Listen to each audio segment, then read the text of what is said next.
oportunidade de entrar em sua loja, trazendo essa palestra que visa promover o estudo maçônico, mesmo em isolamento social, ou mesmo utilizando o recurso virtual do estudo, nós somos capazes de exercitar a reflexão e a filosofia maçônica.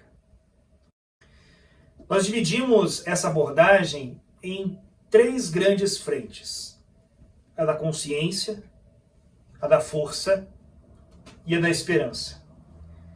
E se nós criarmos um título que componha todas essas 3 linhas na mesma forma de ensinar, seria algo como a consciência maçônica aplicada na força das suas ações frente à necessidade de esperança à humanidade. Nós partimos da consciência, aquilo que nós temos e nos é sagrado. Aplicamos isso através da força das nossas ações, seja em nossa rotina ou em nossas decisões. Porque isso certamente vai se refletir em esperança, que é o nosso principal papel hoje. Esperança para a humanidade. Entendemos que, nesse momento de pandemia, onde apenas nos é possível fazermos encontros virtuais como esses, nós não temos opções de estarmos juntos em egrégora, com um abraço fraternal antes de uma reunião, ou mesmo a oportunidade de concebermos as bênçãos do grande arquiteto do universo num delta sagrado ou num palio de abertura. O que nós podemos fazer é usarmos todos os recursos possíveis da melhor forma possível para estudarmos e refletirmos sobre o nosso principal papel de lapidação da nossa pedra bruta. Entendemos que, a partir da consciência, que é aquilo que nós conseguimos mensurar do que carregamos, do que temos de herança, do que temos de base e preparo, da forma com que nós vemos e interpretamos o mundo, a partir dessa consciência, o maçom ser proativo, operativo nos atos, não especulativo no estudo, mas operativo nos atos. Pratica essa consciência verdadeira em atos para a sociedade, em atos para o seu microambiente, o seu microuniverso. E esses atos maçônicos vão formar um escopo de esperança para a humanidade. Quando cada um assumir esse papel frente a essa necessidade, nós vamos entender o quanto que consciência, força e esperança andam juntos. O quanto a nossa consciência implicará na força dos nossos atos, que trará consciência para a humanidade. Porque quando tudo isso passar, nós precisaremos reconstruir a nós mesmos. Precisaremos reconstruir a nossa sociedade. Precisaremos ter em que acreditar. E esses exemplos que estão se levantando agora, serão sobre eles que nós iremos apoiar a nossa esperança para o futuro.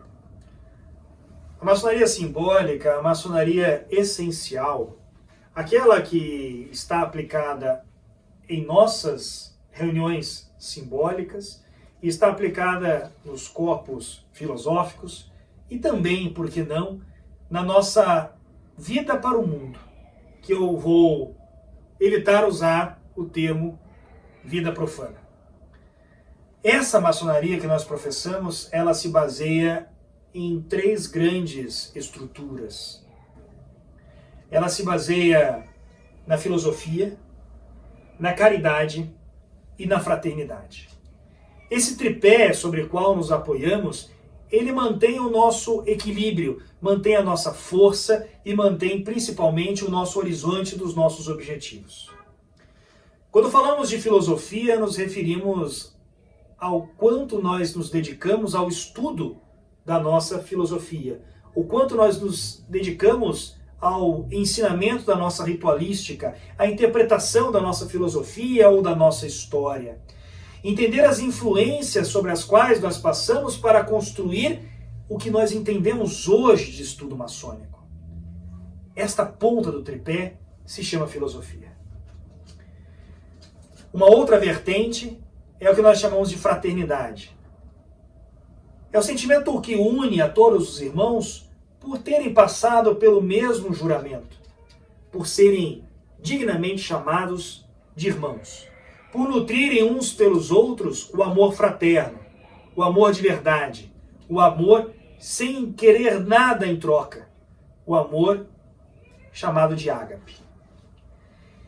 E há uma terceira ponta desse tripé, que é o da caridade. Embora nós tenhamos nossas obras de ação social e humanitárias, eu me refiro à caridade de darmos o que nós temos de melhor. Ser caridoso é oferecer aquilo que você tem de mais precioso, seja o seu conhecimento, o seu tempo, seja a sua atenção e amor. A maçonaria deve se sustentar por esses 3 pontos. Entendemos que a quantidade de força e energia que dedicamos a cada um desses elementos definirá o equilíbrio desse ser maçom perante a sociedade. Nós estudamos e entendemos o quanto cada irmão, ou cada grupo maçônico, ou cada loja, ou mesmo cada geração etária de maçons consegue dar e receber em cada um desses 3 pontos. É claro que todos se chamam de irmãos, todos nutrem esse amor fraterno, mas o quanto, em caso de justa necessidade, nós nos dedicamos e empenhamos à causa do nosso irmão. O quanto nós deixamos de estar revestidos pela vaidade ou pelo cargo que ocupamos e entendemos que somos iguais perante o título de irmão. Quando nós nos referimos à caridade, sim, podemos ter vocações e estamos dedicados a campanhas como da Grande Loja do Paraná, como da Rota da Fraternidade, da Cruz Vermelha e outras tantas iniciativas filantrópicas onde as pessoas podem doar o que lhe é de apreço, como o seu dinheiro, o seu tempo e a sua atenção. Mas eu me refiro à caridade maior, aquilo que há de melhor e mais belo no ser maçom, que é o amor ao próximo. Essa caridade é que faz com que sejamos seres tão especiais. O quanto nós nos dedicamos a esse elemento do tripé denota a força dos nossos ideais e o quanto nós conseguimos sobreviver a esse mundo vil, egoísta, individualista, onde as pessoas se preocupam apenas com seu próprio benefício. Dar o seu tempo ao seu irmão significa entender que, como um pêndulo do relógio, o tempo não vai e volta. Não, o tempo vai para a direita e o tempo volta para a esquerda. Isso significa que você dá aquilo que você não terá retorno e por isso é tão precioso. Dedicar o seu tempo em momentos de pandemia, dedicar o seu tempo em momentos de necessidade, dedicar o seu tempo e atenção, mesmo que seja o tempo do pensamento que você dedica a isso, mostra o quanto de caridade você tem desse tripé maçônico. E deixando por último o terceiro elemento, que é o da filosofia, precisamos entender que o modo de estudar a maçonaria ele tem que ser adequado ao tipo de padrão de maçons que nós estamos iniciando. Se nós considerarmos que nos últimos 50 anos nós tivemos uma evasão muito grande de maçons em todo o mundo, o quantitativo de maçons ativo diminui vertiginosamente a cada ano em todas as potências mundiais, mesmo com abertura de mais lojas, essa quantidade diminui. Em pesquisa recente, a Grande Loja do Paraná promoveu, através da sua ouvidoria, nós conseguimos entender que boa parte dessa evasão se dava a algumas justificativas, como, por exemplo, falta de planejamento pedagógico, reuniões vazias e sem conteúdo. Daí, fazendo o caminho inverso, nos questionamos como nós estávamos ensinando maçonaria e como eram esses maçons que estavam iniciando e o que eles esperavam. Quando a eles foi perguntado o que eles esperavam, no questionário de demissão, no questionário de evasão, era questionado a eles: por que você saía da maçonaria? O que você pensava quando você estava entrando na maçonaria? as respostas não batiam. Eles almejavam crescimento moral, intelectual, estudo maçônico, lapidação do conhecimento, engrandecimento filosófico.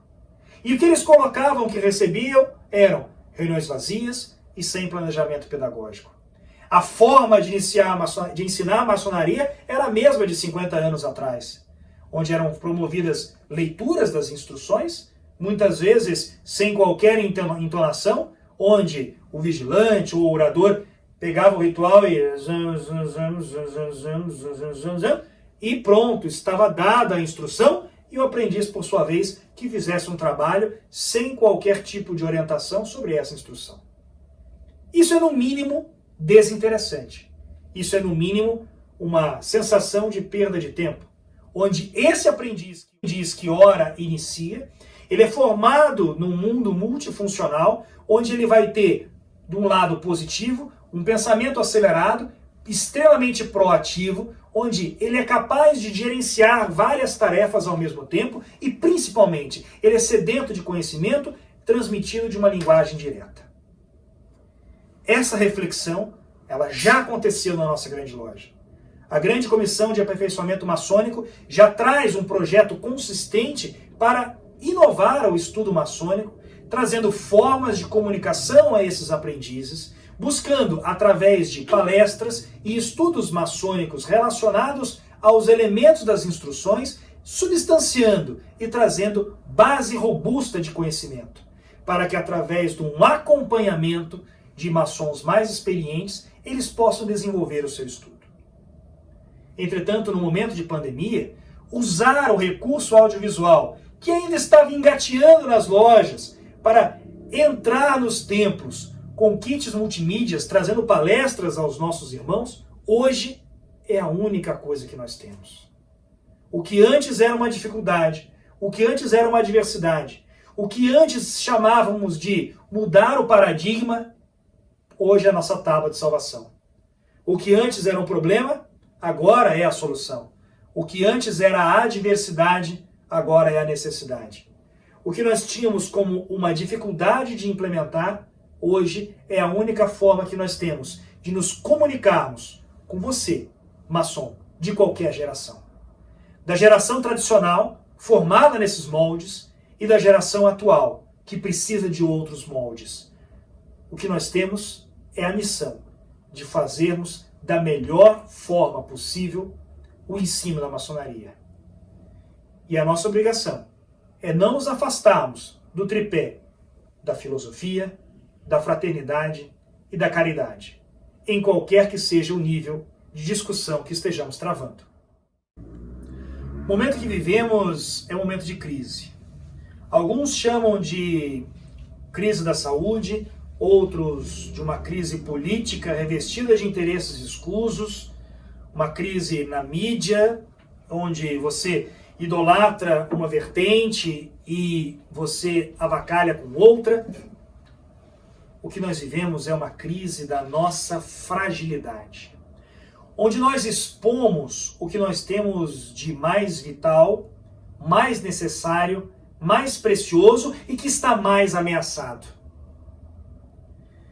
Em bem pouco tempo, o mundo vive uma situação de uma crise econômica, onde as pessoas correm o risco de perderem a sua própria subsistência. Hoje, nós somos obrigados a não termos a possibilidade de beijar o teu pai, a tua mãe ou o teu filho. Nós não podemos mais cruzar o país para encontrarmos o nosso familiar e passarmos com ele um feriado. Hoje nos foi cesseado o direito de ir e vir livremente. Não podemos frequentar todos os lugares no horário que nós podíamos fazer isso. Não podemos adquirir ou comprar as coisas de necessidade, muitas vezes porque elas não estão disponíveis ou não são abastecidos.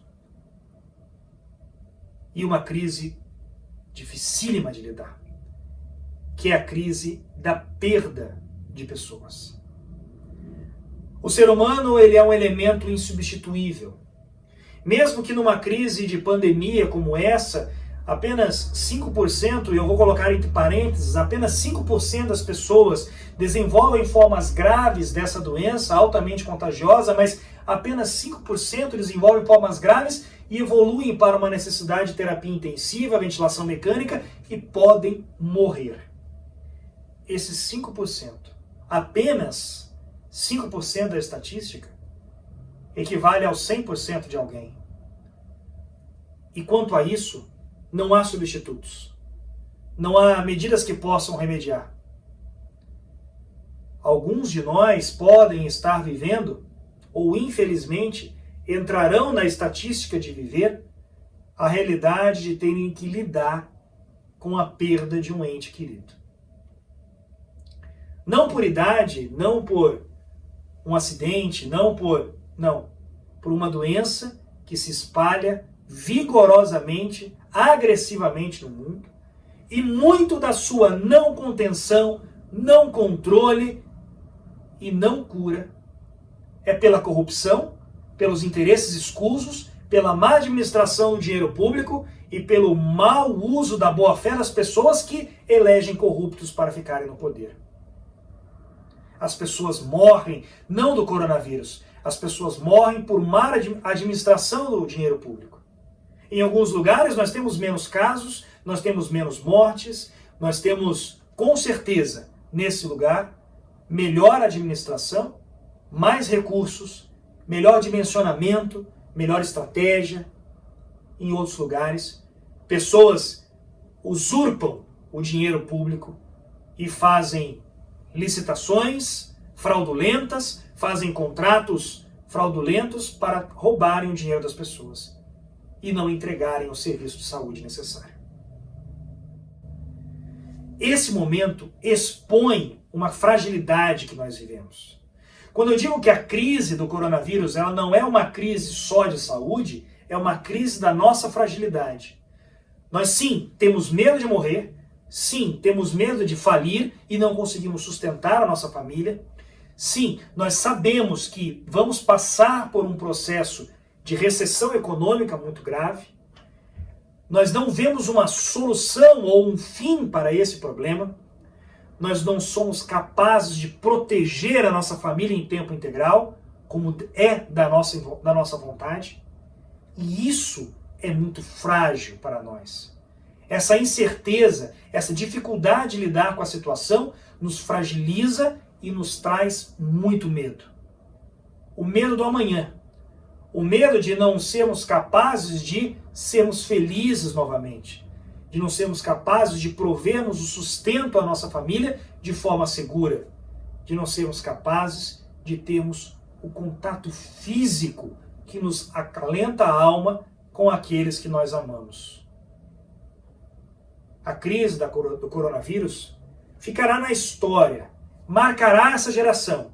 E no futuro as pessoas vão se lembrar como aqueles que sobreviveram ao coronavírus, aqueles que fizeram restrições na sua vida, aqueles que tiveram a sua fragilidade, a sua intimidade exposta, aqueles que passaram fome, que perderam pessoas da sua família, que não eram capazes e possíveis de ir e vir ou encontrar aqueles que amavam.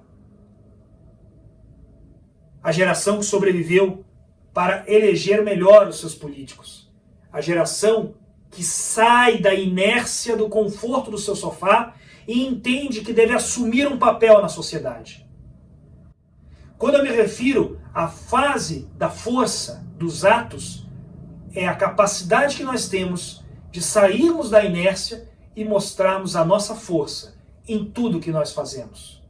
O nosso exemplo não deve ser apenas para nós mesmos, deve ser para arrastar os nossos semelhantes a fazermos a mesma coisa, todos em prol do bem. É criarmos uma corrente do bem. A nossa maior força é sermos capazes de criar esse exemplo que contagie, que faz com que as pessoas façam o que é certo, mesmo que ninguém esteja fazendo, mas façam porque é o certo a fazer. O tema central da nossa discussão e da nossa palestra é a divisão das nossas ações, das fases que nós temos que passar para sobreviver a esse momento que vivemos, que foram divididas em consciência, força, e esperança. Essas virtudes maçônicas sobre as quais nós estamos estudando e sobre as quais nós estamos empenhando os nossos atos e os nossos propósitos poderiam ser relacionadas a outras tantas virtudes ou a outros tantos elementos que definem o maçom. Nós poderíamos relacionar, por exemplo, com a sabedoria salomônica das decisões de justiça e perfeição, onde senta o venerável mestre numa coluna jônica. Nós podemos relacionar, por exemplo, a força da defesa de uma coluna dórica e de uma proatividade de um primeiro vigilante no seu posto ao ocidente.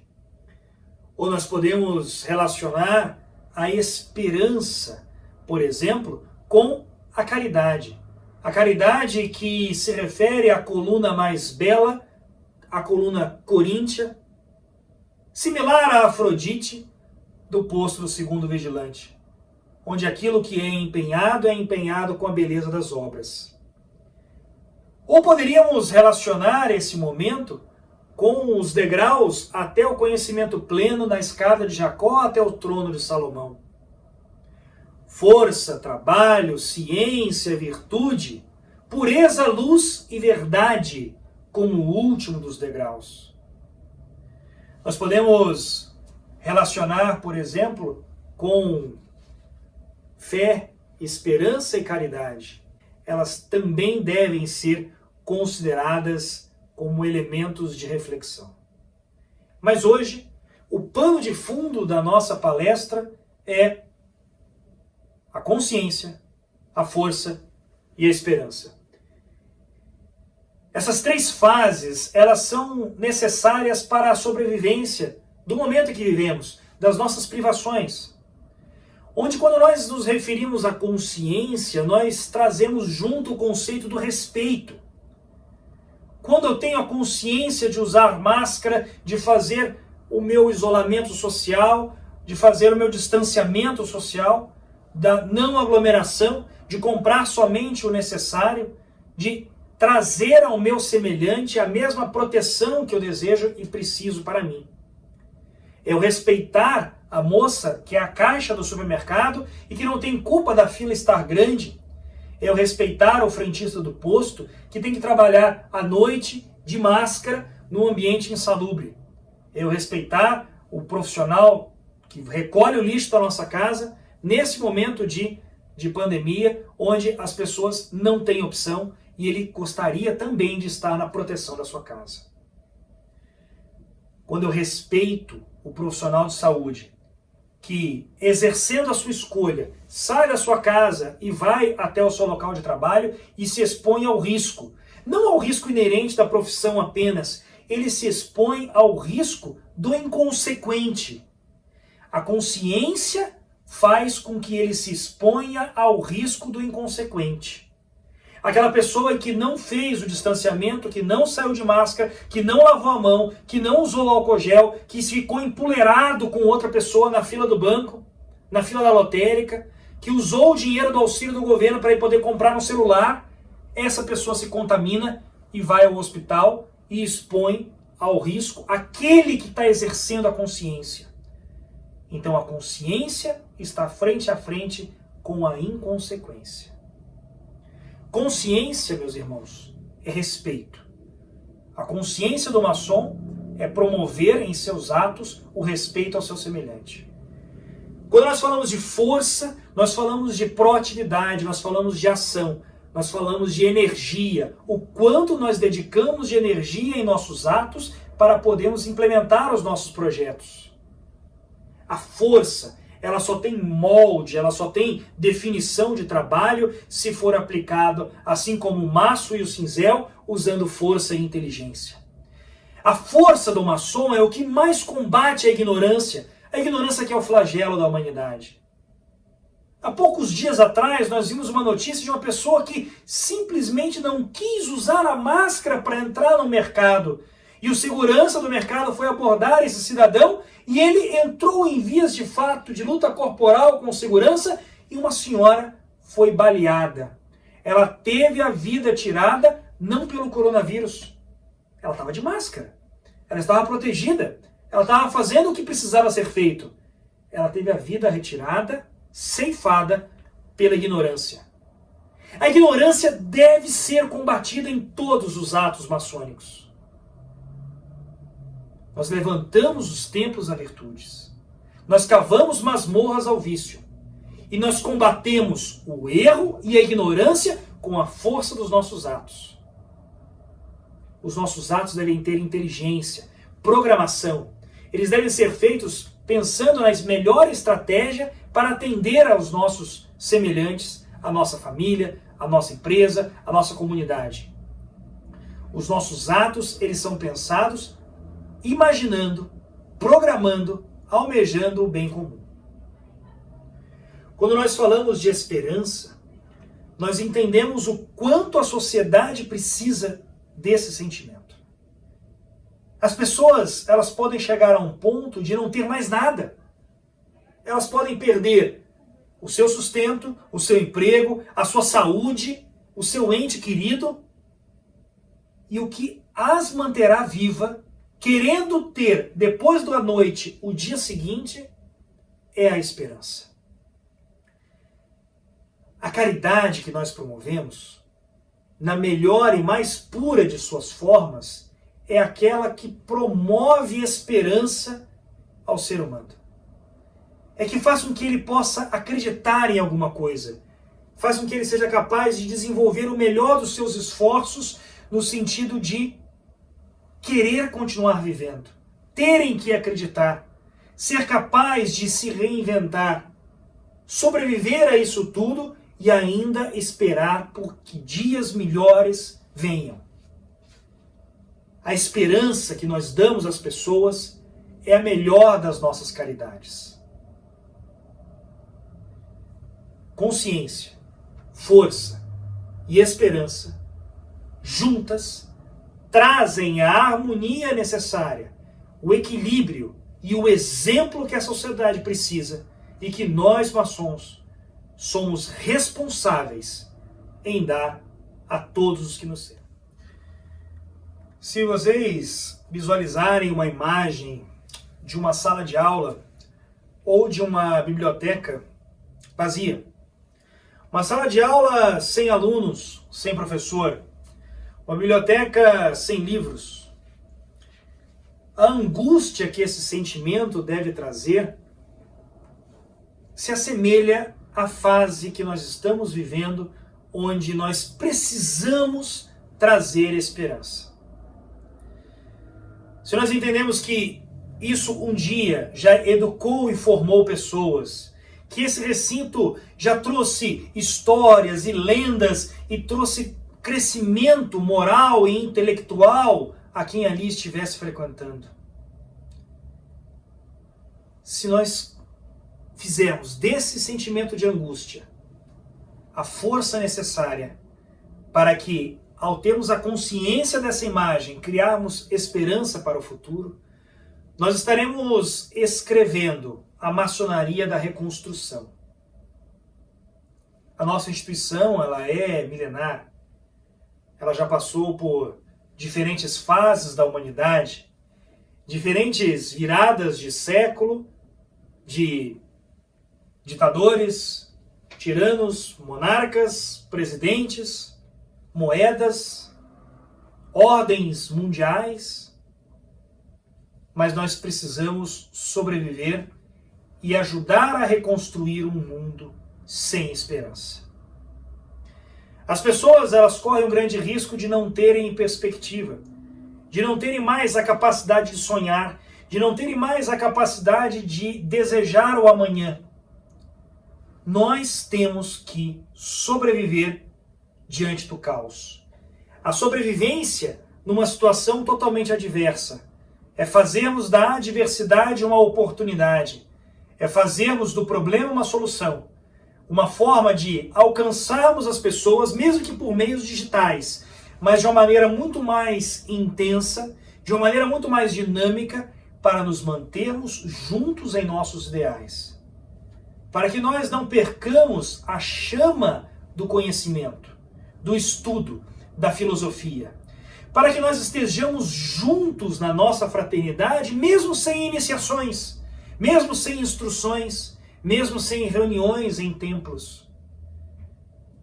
Que nós entendamos que essas situações do momento, elas são menores do que as nossas maiores necessidades. Nós vamos perceber que a humanidade vive sem jogador de futebol, vive sem artista de música, de cinema. O cinema vive sem lançar nenhum filme. Todo aquele dinheiro e aquela quantidade de energia que se gastava em torno disso não está salvando vidas agora. Toda aquela popularidade que um jogador de futebol, de basquete, qualquer astro de rock ou de música, de samba, pagode, funk tinha, nós percebemos o quanto isso é inútil e desnecessário em nossa sociedade no momento. Analogamente, nós hoje não faz qualquer diferença onde nós sentamos em nosso templo, quantos colares ou comendas nós temos. Porque a nossa maçonaria é a da sobrevivência agora. A maçonaria nossa não é a do grau, a do cargo, a do título ou a do colar. A nossa maçonaria terá diferença se você é aquele maçom que faz, se você é aquele maçom que tem consciência, se você é aquele maçom que emprega os seus atos com a força do dever de fazer o certo. E se você é aquele maçom que exprime a sua caridade, o seu altruísmo, a sua fraternidade em dar esperança à humanidade. Esse é o maçom que a maçonaria precisa. E esse maçom é o cidadão que a humanidade precisa. Hoje, os louros da glória não vão para aquele cantor de rock, astro de futebol, ou aquele maçom que se vangloriava pela quantidade de títulos, comendas, colares e graus que ele tinha. Hoje, quem é responsável pela sobrevivência da maçonaria é aquele que sobrevive mediante do caos. É aquele que sai do comodismo do seu sofá e se levanta como um exemplo para a sociedade. Assume o papel de maçom. Aquele que tira o que o revestia do seu título, que o fazia pensar ser mais importante que outras pessoas, e mostra a ele a verdadeira importância do maçom, que é estar presente nas lutas da sua sociedade. Através do seu exemplo, através da sua dedicação, através da sua consciência de verdadeiro maçom, através da força que ele emprega nos seus atos, através da esperança que ele traz à humanidade. É desse maçom que a maçonaria precisa. É por esse maçom que a maçonaria vai sobreviver. E é esse maçom que se levanta na sociedade como o cidadão que a sociedade precisa. Porque só assim nossa ordem será capaz de escrever um novo futuro. A nossa ordem será importante, como muitas outras vezes no passado foi, em escrever um novo futuro para a sociedade, para a humanidade que vivemos. Humanidade essa que vive com medo, à beira do caos e sem esperança, que precisa ter em quem acreditar e no que acreditar. Nós não devemos apenas oferecer o nosso nome, ou o nosso apoio, ou posarmos bonito na foto com um tapinha nas costas. Nós devemos oferecer o que temos de melhor. Temos a capacidade altruísta de nos enxergarmos no nosso semelhante, e que a necessidade dele é a nossa própria necessidade. Que aquilo que nós fazemos para o nosso semelhante, fazemos para nós mesmos. E que essa capacidade do maçom deva ser explorada como um novo caminho para se reescrever a nossa história. Consciência, força e esperança são as três fases que nós temos que passar e que passaremos sendo maçons melhores quando empregamos essas virtudes em prol da sociedade em que vivemos, em prol da sobrevivência em meio ao caos, trazendo o exemplo que a sociedade precisa.